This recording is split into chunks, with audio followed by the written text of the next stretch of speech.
G3 brings you our lowest rates to call home. Only 20 cents per minute to call Ethiopia. And great rates to other countries too. Try us today 100% free. Plus get up to 120 free minutes when you sign up. Put a stop to poor quality phone cards. Enjoy crystal clear quality. No hidden fees, no pins, no expiry and money back guarantee. Call now for your free trial at 1-855-850-G3G3. That's 1-855-850-4343 or visit g3telecom.com.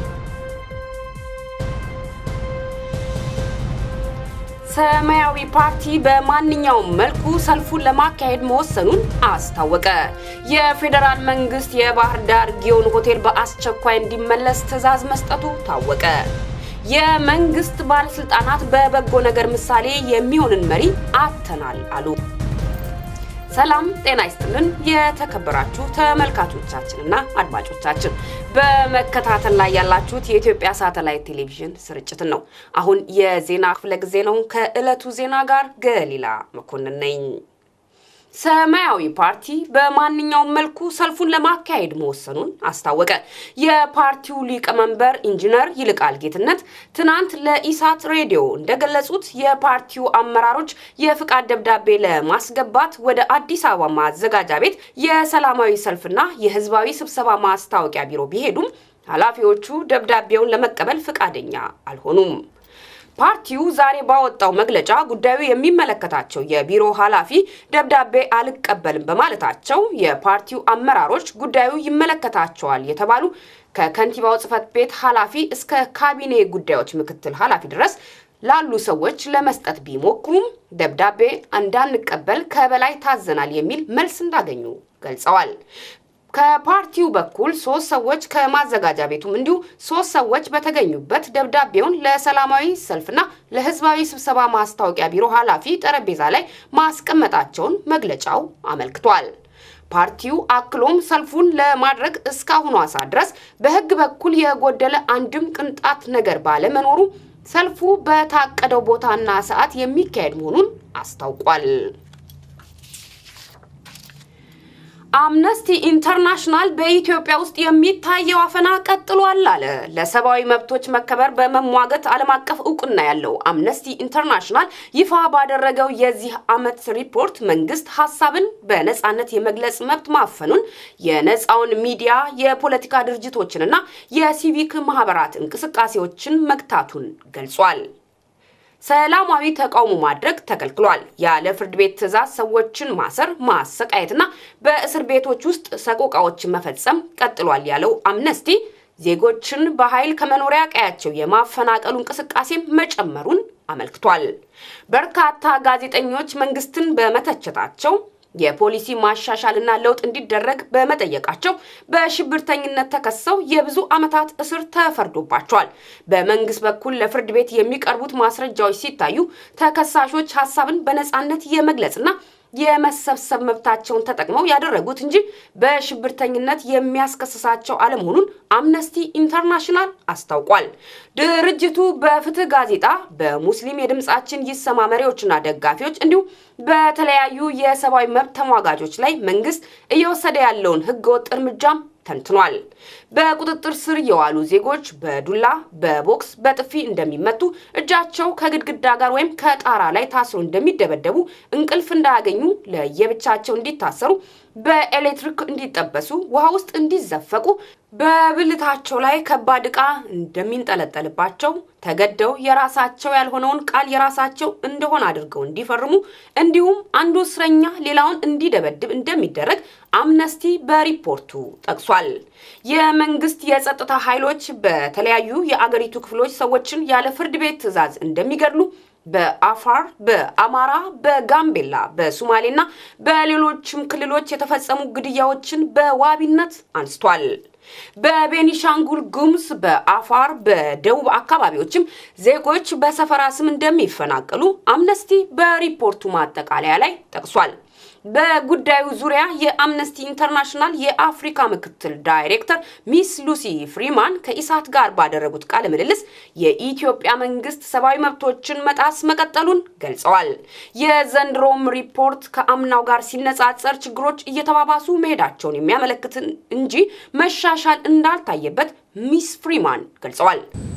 That's a very good observation, and in fact worryingly what we're seeing is a continuation of the problems in Ethiopia, a continuation of the human rights violations. So we saw, for example, the confirmation of the freezing of assets of two very significant human rights organizations in the country in 2012. So a continuation of that restriction on human rights defenders.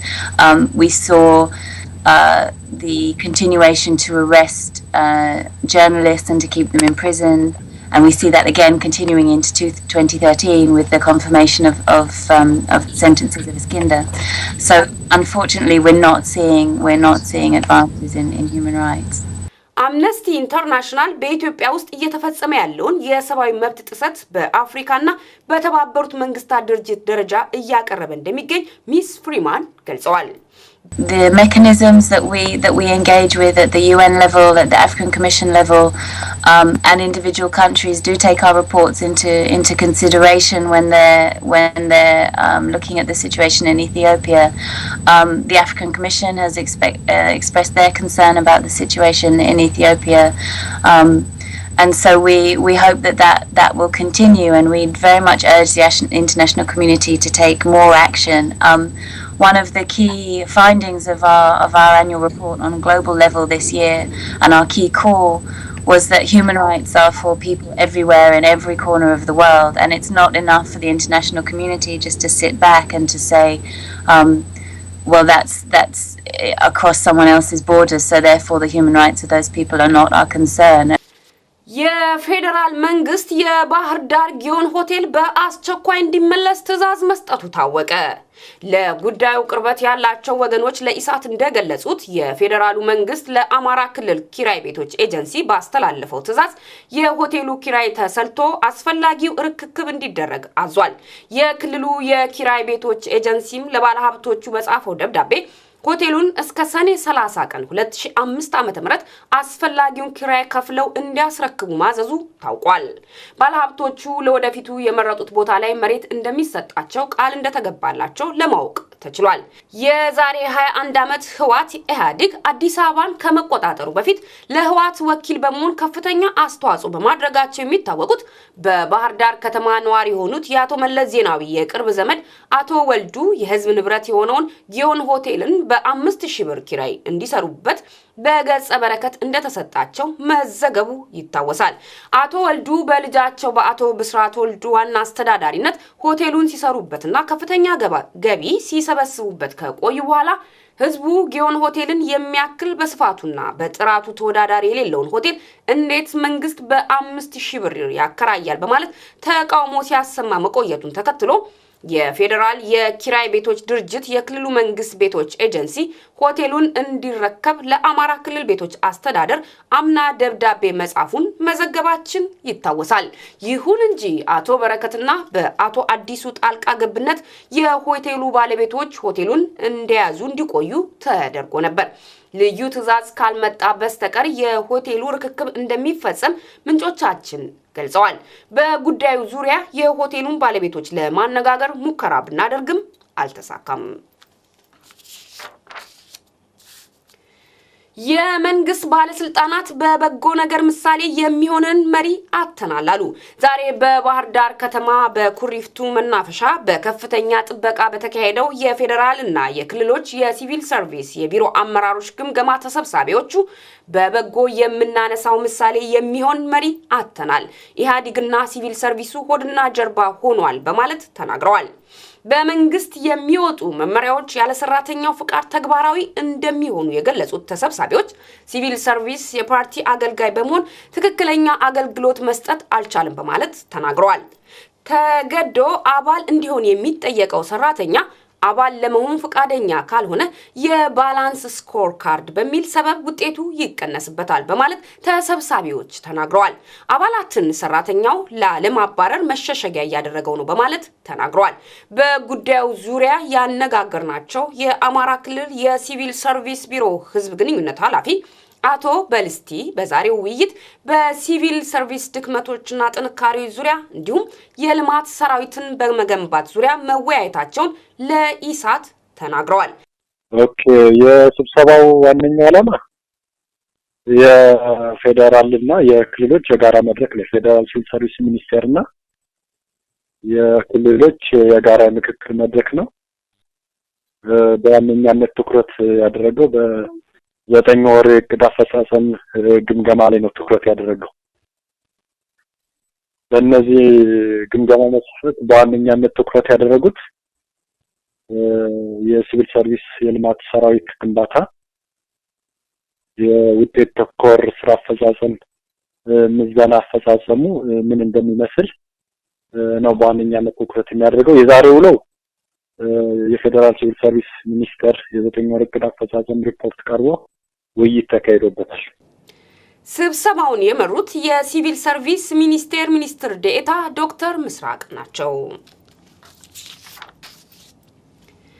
መንግስት የጎዳና ተዳዳሪዎችን ሰብስቦ በየወረዳው ፖሊስ ጣቢያ አጎረ። ከአፍሪካ ህብረት 50ኛ ዓመት ክብረ በዓል ጋር በተያያዘ የመንግስትን ምስል ያበላሻሉ የተባሉ የጎዳና ተዳዳሪዎች በፌደራልና በአዲስ አበባ ፖሊሶች እየተያዙ በየጣቢያው እንዲታጎሩ ተደርጓል። ትናንት ፖሊሶች ሲቪል በመልበስ የጎዳና ተዳዳሪዎችን ያፈሱ ሲሆን ዛሬ ደግሞ በልመና የሚተዳደሩትን አፍሰዋል። መንግስት ዓለም አቀፍ ስብሰባዎች ሲኖሩ ወይም የኢህአዴግ በዓላት ሲከበሩ የመንግስትን መልካም ገጽታ ያበላሻሉ የሚባሉ የጎዳና ተዳዳሪዎች እየታፈሱ በየፖሊስ ጣቢያዎቹ እንዲታጎሩ ያደርጋል። በጉዳዩ ዙሪያ የአዲስ አበባን ፖሊስ ለማነጋገር ሙከራ ብናደርግም ኃላፊዎችን ለማግኘት አልቻልንም። ተመልካቾቻችን የዕለቱ ዜና የስካውን ነበር። አብራችሁን ስለቆያችሁ እያመሰገንን ከቀጣይ ዝግጅታችን ጋር ለሁላችንም መልካም ቆይታ